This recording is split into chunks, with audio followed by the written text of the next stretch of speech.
Hello Wargamers, it's me Callum from Tabletop Banter, and today I'm going to do my first ever tactical video. And in this video I'm going to discuss the principles of multiple small units, or MSUs. Now, for new gamers out there, that is where you pick smaller squad sizes and you take more squads. It's a principle that's been around a little while now, and works with varying degrees of effectiveness, as you'd expect with any tactic. But I am a big fan of it. I do think it provides a few different things, and it's very easy to do as a Space Marine player because you have the combat squad rule, so you're not taking up too many force organization slots for combined arms anyway, obviously. So I'm going to take you through the principle using these 10 tactical marines here as an example. Now, this fella here has a melter gun, as you can see, and this one is a sergeant. So this squad is, minding their own business on the tabletop, and then your opponent decides to use its most potent shooting unit. So this could be broadsides with all missile pods or whatever, or things like that. Any big unit with AP3 that dishes out lots of shots. They decide to use that to kill this tactical squad. So let's say they get, I don't know, 15 wounds if it's not AP3, and you're not rolling very well today, so you lose 8 guys. So I'll just show you what 8 guys looks like taken away from this squad. And this is all we're left with. So obviously that is quite a devastating blow.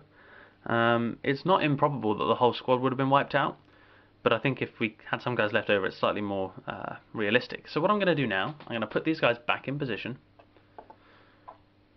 and I'm going to explain the benefit, or the major benefit, for multiple small units.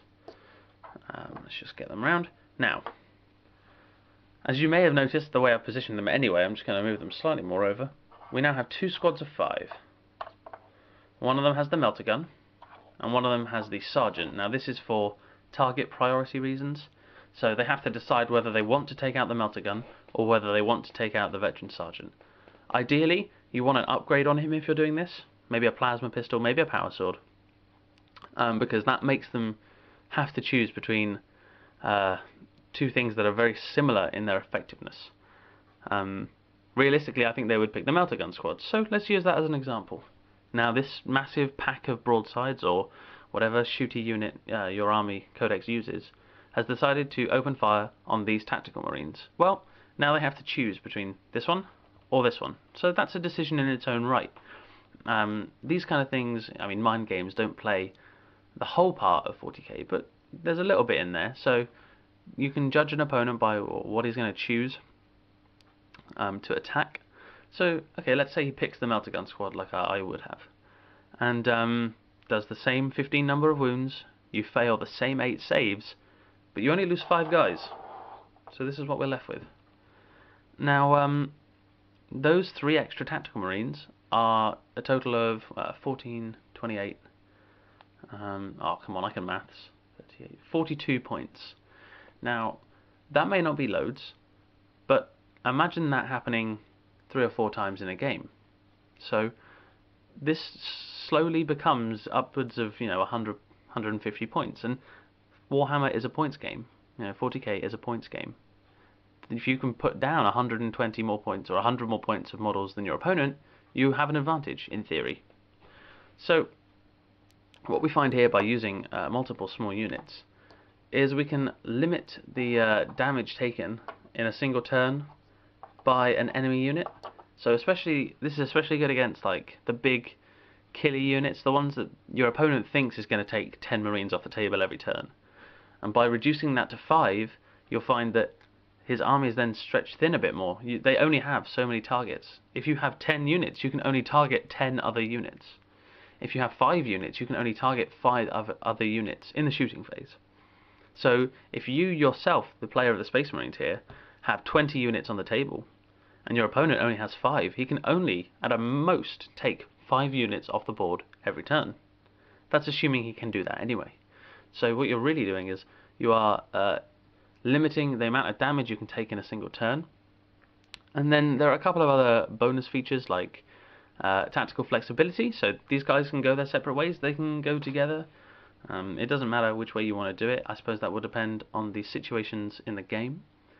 And the other one is utility. So if you're playing a game where you have a heavy weapon or something, and you don't want to move him for 2 turns, for example, you've got an objective at the back, you're fine sitting on it. You don't have to waste all these tactical marines sitting back.